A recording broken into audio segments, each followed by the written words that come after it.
Alors, on va créer un nouveau fichier. J'imagine que vous avez aussi l'écran d'accueil sur lequel vous voyez le bouton Nouveau fichier. Voilà, donc vous allez cliquer sur Nouveau fichier. Donc Illustrator, c'est pour faire du graphisme, au cas où vous ne le sauriez pas. Avant quand même qu'on se lance dans Illustrator, on va être clair, ce n'est pas pour faire de la retouche photo ou des trucages photo. Ici, si je vais dans Google, n'y allez pas. Je vais juste rapidement aller voir au hasard. J'ai tapé Adobe Illustrator dans le champ de recherche Google et vous voyez que c'est pour faire du graphisme. On est assez loin de la photographie en fait. Ce sont des choses sympas dans Illustrator, des choses sympas. Alors bien sûr, on peut faire du photoréalisme dans Illustrator, des choses qui sont plus réalistes, mais c'est pas la tendance en fait. C'est juste un des outils de Illustrator qu'on appelle les filets dégradés. Je vais vous montrer juste après, mais vous ne devrez jamais utiliser Illustrator comme ça. Je vais en parler juste après. Donc Illustrator, c'est principalement pour faire du graphisme.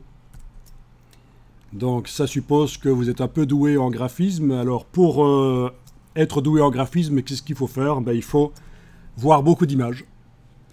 Allez voir dans les musées, allez voir des expositions, allez voir sur Google, s'abonner à des groupes sur Discord, Facebook ou autre, peu importe, Instagram, voir plein de choses. Et quand vous avez un projet et que vous avez à peu près une idée de à quoi doit ressembler le projet, allez voir des projets similaires sur le web, trouver des solutions avec des mots-clés pour trouver des projets similaires au niveau du graphisme. Et évidemment, il ne faut pas les copier, il faut juste s'en inspirer, c'est pas la même chose.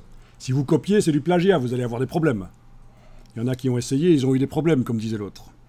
Donc, pas de copie, mais de l'inspiration. Même Picasso s'inspirait, évidemment, mais il ne copiait pas. Donc, voilà.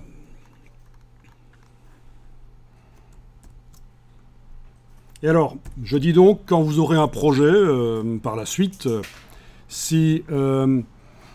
il faut aller voir les projets similaires des choses existantes sur le web, avec un moteur de recherche par exemple, essayer de trouver des choses. Mais comment savoir quel style faire pour un travail? Vous avez un client, vous avez une demande, comment savoir quel style faire? Une bonne chose, c'est d'aller voir ce que dans le même domaine professionnel, les autres graphistes ont déjà créé. Cette année-ci, l'année précédente, 10 ans avant, 20 ans avant. Par exemple, vous devez faire du graphisme pour un magasin de jardinage. Ils vendent du matériel de jardinage. Exemple pris au hasard. Allez voir les exemples de graphisme pour du jardinage. Ou un bûcheron, une scierie qui coupe les arbres dans la forêt. Il faut aller voir. Et donc, tout le problème du graphiste, ça va être de faire quelque chose de différent de ce qui a été fait avant, mais quand même, il ne faut pas essayer de faire quelque chose de totalement différent, d'être unique. Ça va vous épuiser. D'abord, vous n'allez pas y arriver. Il y a tellement de choses qui ont existé au niveau du graphisme que c'est quasiment impossible de faire quelque chose de nouveau. Donc, essayez de faire quelque chose dans le genre de ce qui se fait habituellement. Les gens ont l'habitude de voir les choses. Et puis, faites quand même différent. Donc, c'est un peu la quadrature du cercle. Vous devez faire différent, mais en même temps, vous devez vous mettre dans la tendance de ce qui se fait comme graphisme pour ce métier-là.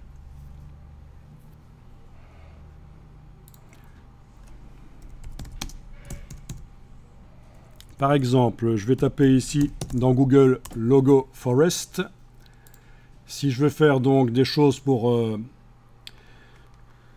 une entreprise qui s'occupe de près ou de loin de la forêt, voilà, j'ai des exemples et on voit qu'il y a souvent des arbres qui reviennent avec peut-être des lignes comme ça pour faire l'horizon. Oui, on les retrouve encore ici.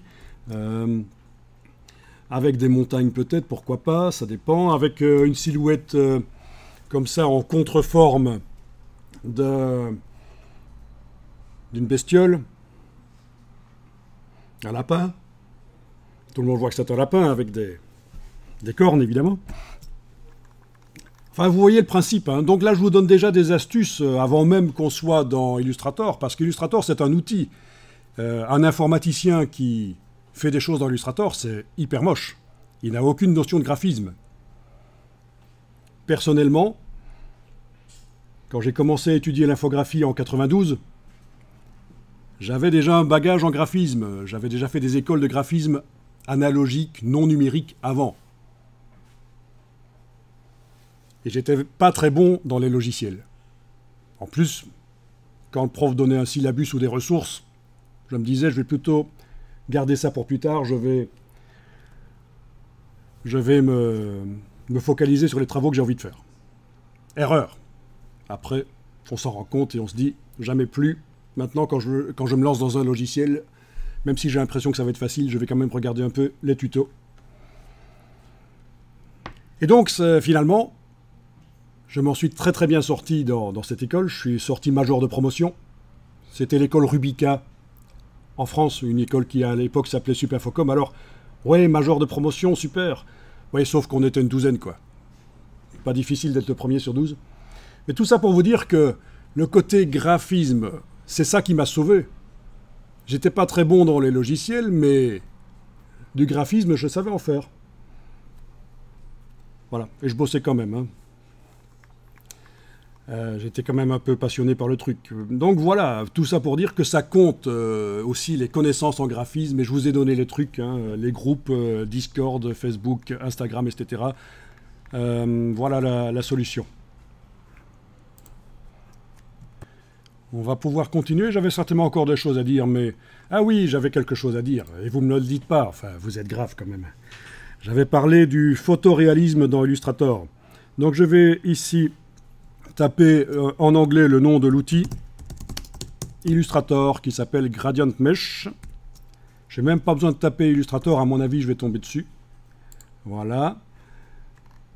Et on va tomber sur des exemples comme ceci, par exemple. Ça, c'est fait dans Illustrator. Voilà le wireframe, le filet.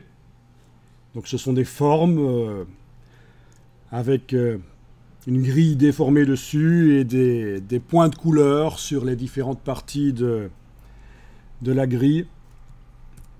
Parfois ça ressemble à la 3D en fait. Parfois ça ressemble vraiment à la 3D.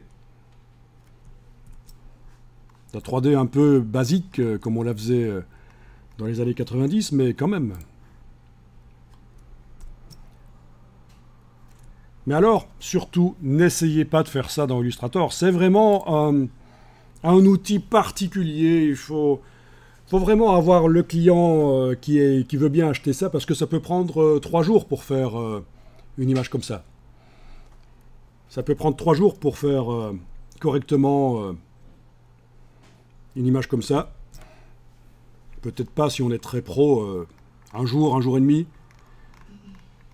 Mais après, il faut le vendre. Toutes les heures que vous avez consacrées, il faut les vendre. Donc c'est plusieurs milliers d'euros que ça va coûter pour que ça soit rentable. On est d'accord. Donc n'essayez pas de faire de l'hyper-réalisme, du photoréalisme dans Illustrator. Laissez ça à certains pros qui ont les moyens de le faire, qui ne doivent pas rentrer de l'argent d'une autre manière, qui arrivent à rentrer de l'argent avec ça. Donc comme ça, les choses sont claires. Illustrator, c'est plus ce que j'ai montré là, des choses de ce genre-là. Sympa. Où on voit clairement que c'est du graphisme. On essaye, voilà, et les choses débordent parfois, c'est pas bien placé, c'est vivant, et c'est sympa, les gens aiment ça.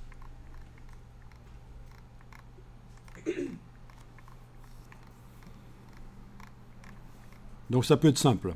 Ah oui, il y a un autre problème avec ceci. C'est que souvent, le filet de dégradé, c'est basé sur des photos. C'est basé sur des photos. On démarre d'une photo pour faire ça. Et la photo, elle est parfois sous copyright. Et donc, on a un problème. Si vous refaites une photo dans Illustrator avec des filets de dégradé et que vous obtenez quelque chose qui ressemble vraiment à la photo d'origine, on a un gros problème. Ça ne va pas passer, bien sûr.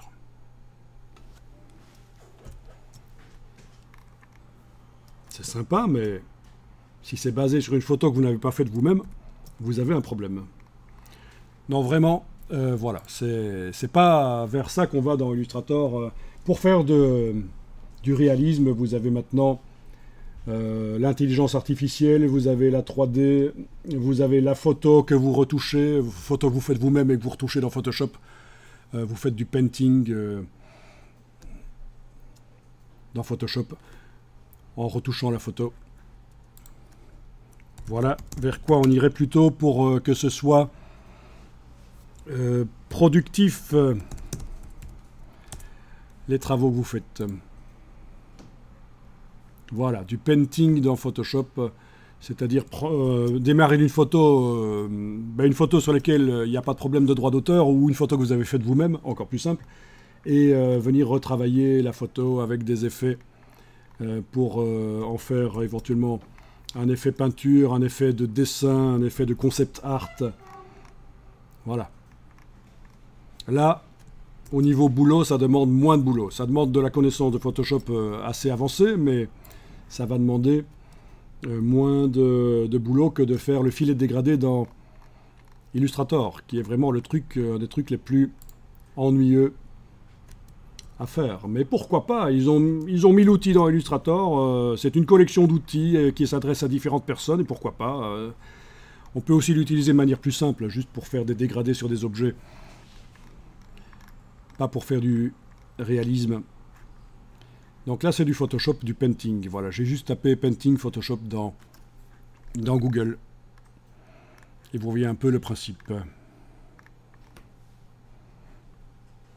Mais bon, là aussi, c'est très particulier. Il faut avoir le client qui est prêt à payer une photo qui a été retravaillée pour que ça ressemble à une peinture, tout en sachant que l'intelligence artificielle, maintenant, de plus en plus, peut faire ça automatiquement, et que même avant, il existe ce qu'on appelle des scripts, des automatisations, qui permettent de transformer une photo en peinture. Il y a une chose connue, c'est un script géant d'ailleurs. C'est des choses qu'on va chercher sur le web et qu'on ajoute à Photoshop pour que les outils fonctionnent tout seuls. Et il y a, si je retrouve, voilà. Ça, c'est pousser le scripting Photoshop très très loin. Ça, c'est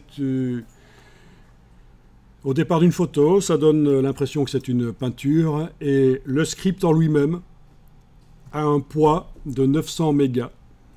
Bien sûr, ça intègre de la texture, ça explique pourquoi aussi il fait quasiment 1 giga de poids. Mais en principe, un script Photoshop, on est en dessous du 1 méga. Là, c'est le script monstrueux dont tout le monde a parlé à un certain moment il y a 3 ans, qui permet de faire de la peinture à l'huile dans Photoshop. Évidemment, le script vous donne de temps en temps la main, c'est-à-dire, ça ne veut pas dire qu'il y a une main qui sort de l'écran et qu'il dit bonjour, ça veut dire que à un certain moment, il s'arrête de fonctionner et vous devez faire des réglages, faire des choix. Un bon script, c'est comme ça. C'est pas start et puis on attend que ça finisse. À un certain moment, un bon script, pendant le déroulement du script, il vous donne la possibilité de modifier les choses. Voilà un peu pour votre culture graphique